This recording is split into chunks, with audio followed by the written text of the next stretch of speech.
नमस्कार। All India anganwadi खबर channel में आपका स्वागत है। बाल विकास मंत्री स्मृति ईरानी का अब नया ठिकाना अमेठी ही हो गया है। आपको बता दें, इन्होंने अपना घर बनवा लिया है। 26 साल बाद अमेठी के सांसद का ठिकाना अब यही हो गया है। अभी ये दिल्ली में रहती थी, अमेठी इनका आना जाना होता था। अब बाल विकास मंत्री की खबर है तो इस कारण से हम आपको बता रहे हैं।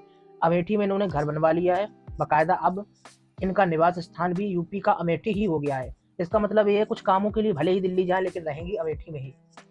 अब ये चुनावी समय भी चल रहा है तो ऐसे में ये बड़ा फैसला है। आपको बता दें, अमेठी के गौरीगंज के मेदन मवई गांव में स्मृति ईरानी ने निजी आवास में विधि विधान के साथ अपने पति जुबिन ईरानी के साथ पूजा पाठ कर गृह प्रवेश कर लिया है।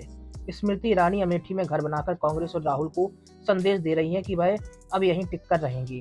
दरअसल 2019 में उस समय जो अध्यक्ष रहे राहुल गांधी से अमेठी में मुकाबला कर रहे केंद्रीय मंत्री बाल विकास स्मृति ईरानी ने गांधी परिवार के अमेठी में कोई स्थानीय ठिकाना न होने की बात उठाई थी। इसके बाद ही उन्होंने ये वादा किया था कि यदि अमेठी की जनता उन्हें सांसद चुनती है तो वे यहीं पर घर बनवाएंगी। अपने इस वादे पर उन्होंने अमल करते हुए केंद्रीय स्मृति मंत्री स्मृति ईरानी 22 फरवरी को 2021 को गौरीगंज तहसील के मेदन मवई गांव में 11 बिस्वा जमीन आवास के लिए खरीदी। अब मकान बन गया है इनका और अब इन्होंने शुभारंभ भी करा लिया है। इस तरीके से खबर निकल कर आ रही है, अमेठी में इनका निवास हो गया है। अब देखते हैं उत्तर प्रदेश वालों के लिए कुछ अच्छी खबर ये भविष्य में दे पाती है। बाल विकास विभाग की मंत्री हैं और आंगनबाड़ी कर्मियों को लेकर क्या फैसला होता है। घर तो इनका यही हो गया है, यूपी के अमेठी में हो सकता है। बहुत सारे लोग अमेठी वाले देख रहे हो, यूपी वालों के लिए अच्छा फैसला होता है या फिर नहीं, वो लगातार अपडेट आपको मिलती रहेगी। प्रयागराज उत्तर प्रदेश के प्रयागराज में भी अब बर्तन खरीदे जाने की तैयारी हो रही है। जनपद में आंगनबाड़ी केंद्रों में इस साल हॉट कुक्ड मील गर्म ताजा भोजन की योजना लागू होनी है। 959 आंगनबाड़ी केंद्र ऐसे जो स्कूलों भवन में संचालित नहीं हो पा रहे हैं, ऐसे में उन्हें तत्कालीन बर्तन, गैस सिलेंडर, चूल्हा आदि की जरूरत है। इस मामले पर सीडीओ ने समस्त वीडियो के साथ बैठक की और निर्देश दिए हैं कि तत्काल सभी काम कराए जाएं। आपको बता दें, आंगनबाड़ी केंद्रों में इस साल गर्म और ताजे भोजन को दिया जाना है। तमाम आंगनबाड़ी केंद्र स्कूलों में चल रहे हैं, वहाँ पहले से बर्तन है, लेकिन जो स्कूल परिसर में आंगनबाड़ी केंद्र नहीं चल रहे हैं वहाँ पर सभी व्यवस्थाएं चाहिए।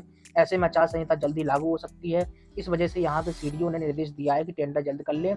वहीं ग्रामीण इलाकों में अमृत सरोवर का काम होना है, ये भी प्रयास किए जाएं कि इसी वित्तीय वर्ष में 1000 अमृत सरोवर यहाँ के पूरे हो जाएं। कुल मिलाकर वो जो योजना शुरू की गई है, इसमें बर्तन जो नहीं दिए गए हैं तो बर्तन देने का काम टेंडर के बाद होगा। उत्तराखंड में इस समय आंगनबाड़ी कर्मियों का बड़े पैमाने पर प्रदर्शन देखने को मिल रहा है। उत्तराखंड के अलग अलग जनपदों में प्रदर्शन हो रहा है। मानदेय बढ़ाने सहित कई मांगों को लेकर आंगनबाड़ी कर्मियों का अनिश्चितकालीन कार्य बहिष्कार है। इस वजह से आंगनबाड़ी केंद्र में ताले लटके हुए हैं। इससे प्रशासनिक व्यवस्था फेल हो गई है। दरअसल आंगनबाड़ी कार्यकर्ताओं ने न्यूनतम मजदूरी के तहत 18,000 रुपये प्रतिमाह मानदेय दिए जाने की मांग की है। गोल्डन कार्ड की सुविधा के साथ ही सेवानिवृत्ति पर 2 लाख रुपए पैकेज दिए जाने की मांग है। इसी के साथ ही अन्य मांगों को लेकर प्रदर्शन चल रहा है। अभी हमने आपको बताया था कि परसों की 5 सूत्री मांगों को लेकर आंगनबाड़ी कर्मियों का अलग अलग जगहों पर विरोध प्रदर्शन हो रहा है। छत्तीसगढ़ चलते हैं। छत्तीसगढ़ की राजधानी रायपुर में बाल विकास मंत्री लक्ष्मी राजवाड़े के विभागों के लिए वर्ष 2024-25 के लिए 3,009 करोड़ 28,14,000 रुपए की अनुदान मांगे छत्तीसगढ़ विधानसभा में पारित हो गई है। समाज कल्याण विभाग से संबंधित व्यय के लिए मांग संख्या 34 के तहत 121 करोड़ 76,27,000 रुपए और महिला बाल विकास विभाग के लिए मांग संख्या 55 के तहत 2,887 करोड़ 51,87,000 रुपए की अनुदान मांगे शामिल है।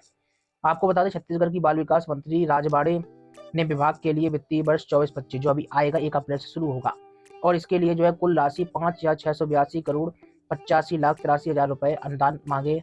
इसी के साथ ही छत्तीसगढ़ राज्य की महतारियों को समर्पित करते हुए कहा कि यह बजट प्रदेश की नारी शक्ति, किशोरी बेटियों और नौनिहालों के विकास में मील का पत्थर साबित होगी। यानी कुल मिलाकर यहाँ पर बजट की बात हो रही है जो छत्तीसगढ़ में बाल विकास विभाग में खर्च किया जाएगा। यह अनुदान मांगे 5,682 करोड़ 85,83,000 रुपए की।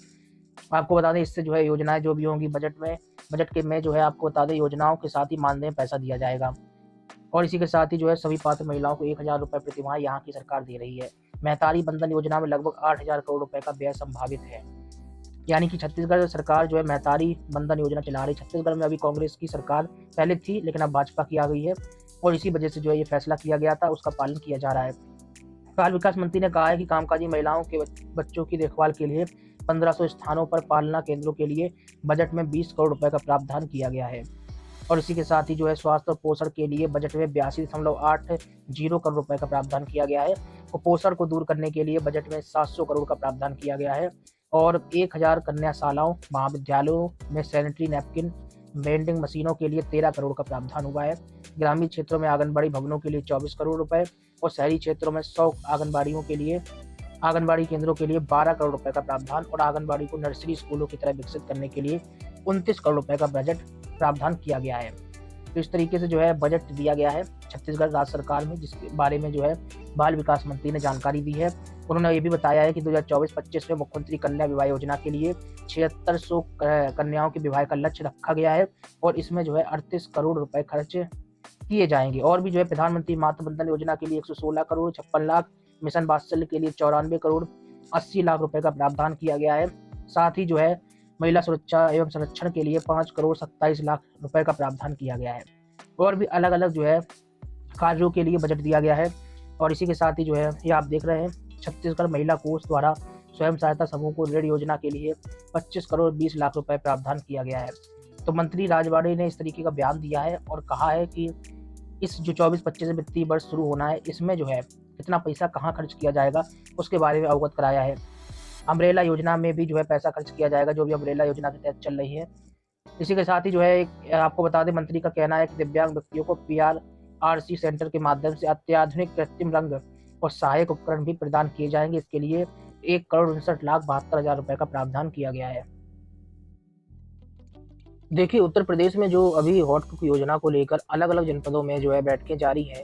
हॉट कुक योजना पूरी तरीके से संचालित जो है नहीं हो पा रही है। इसकी वजह ये बताई जा रही है बर्तनों का ना होना, तमाम प्रकार की सुविधाओं का अभाव। श्रावस्ती उत्तर प्रदेश से एक खबर है। यहाँ की DM कृतिका शर्मा की अध्यक्षता में बाल विकास प्रचार विभाग की ओर से संचालित योजनाओं की प्रगति समीक्षा बैठक यहाँ के कलेक्ट्रेट में हुई थी और इस बैठक में DM ने योजनाओं की प्रगति की समीक्षा की और इसी के साथ ही योजनाओं के संबंध में जानकारी ली। ICDS विभाग की ओर से तमाम योजनाओं का संचालन किया जा रहा है। DM ने निर्देशित करते हुए कहा है कि हॉट कुक्ड मील योजना का संचालन 100% केंद्रों पर कराया जाए।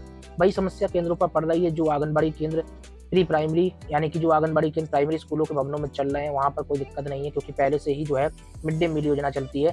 लेकिन जो आंगनबाड़ी केंद्र किराए के भवनों में चल रहे हैं, निजी तौर पर चल रहे हैं, वहाँ दिक्कतें आ रही हैं। किराए के भवनों में जो आंगनबाड़ी केंद्र चल रहे हैं, खासतौर पर वहाँ दिक्कतें देखने को मिल रही हैं। इसी वजह से लगातार जो है विभिन्न जनपदों के अधिकारी बैठक करते हुए इस तरीके के निर्देश जारी कर रहे हैं। इस बैठक में 100% बच्चों को गर्म भोजन उपलब्ध कराने की बात कही गई। THR feeding, door to door भ्रमण, आधार वेरिफिकेशन, ई-कवच ऐप एवं सैम बच्चों के मैनेजमेंट, सैम एवं मैम तथा सैम से सामान्य कैटेगरी में जो सुधरे हैं उन सभी की जो है विस्तृत रिपोर्ट पर चर्चा की गई। इस मौके पर PK दास जो DPO मौजूद रहे। कमेंट बॉक्स में जरा आप बताइए कि आपके यहाँ हॉट कुक योजना शुरू हो गई या फिर नहीं। जिन जनपदों में हॉट कुक योजना शुरू हो गई है या फिर नहीं हुई है, कमेंट बॉक्स में अपनी प्रतिक्रिया जरूर दें। नए लोग चैनल को सब्सक्राइब कर लें, पुराने लोग लाइक और शेयर करना मत भूलें। उत्तर प्रदेश में हॉट कुक योजना को लेकर हाल ही में जो है बजट भी जारी किया गया। बहुत सारे लोग ये कह रहे थे कि हॉट कुक योजना को जो है सरकार अस्थायी तौर पर चला रही, सर्दी के बाद इस योजना को बंद कर दिया जाएगा। लेकिन ऐसा नहीं है क्योंकि इसके लिए बाकायदा बजट जो है आपको बता दें उत्तर प्रदेश सरकार ने भी दिया है। तो इससे संभावना ये प्रबल है कि ये योजना अभी 1 साल तक और चलेगी। अगर अगला बजट पेश किया जाता है उसमें भी अगर पैसा दिया तो आगे भी बढ़ेगी, लेकिन अभी फिलहाल जो योजना को बंद नहीं किया जाएगा।